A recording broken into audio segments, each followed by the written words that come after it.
Hola, buenos noches, and good evening. This is your weekly news report, and I'm your host, Pedro. We have a major update in a story that has captivated the nation. Sean Diddy Combs learned his fate this past Friday. The once dominant hip-hop mogul has been sentenced to 50 months, that's just over 4 years, in prison, which will be followed by 5 years of supervised release. This sentence effectively closes the book on one of the most high-profile celebrity legal sagas in recent history. In what was described as an extraordinary moment, Diddy addressed the courtroom, pleading with the judge for mercy. He apologized to 2 of his accusers and insisted he has changed for the better. Visibly emotional, he even sobbed while speaking to his mother, saying, "You raised me better." After a lengthy hearing, the judge handed down the sentence along with a significant $500,000 fine. Now here's Rafa with our next top story. Can you hear that sound? For millions of us, that was the sound of the future. The screeching, beeping melody of an AOL dial-up connection.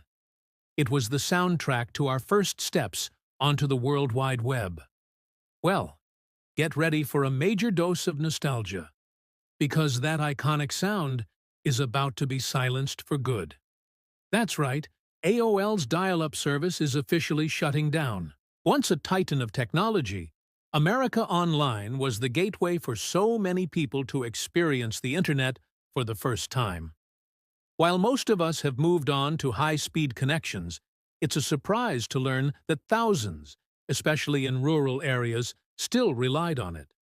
This isn't just the end of a service, it's the end of a digital era, a rite of passage for an entire generation. Now back to Pedro for our next top story and your weather forecast.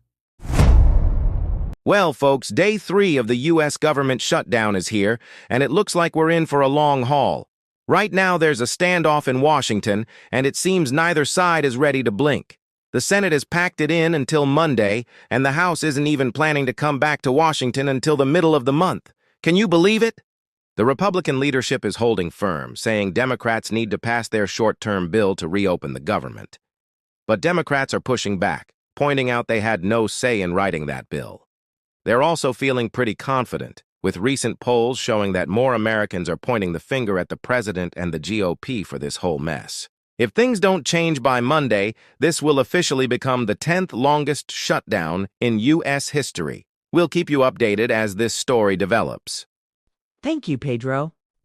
Before we dive into the forecast for the week ahead, I'd just like to say a quick hello. I'm Ariana, and I'm thrilled to be your new chief meteorologist. It's wonderful to be here, and I can't wait to share the weather with all of you. Now let's get right to it and see what's happening across the country. An extraordinary October heatwave is set to bring potentially record-breaking temperatures to the northern plains and upper Midwest.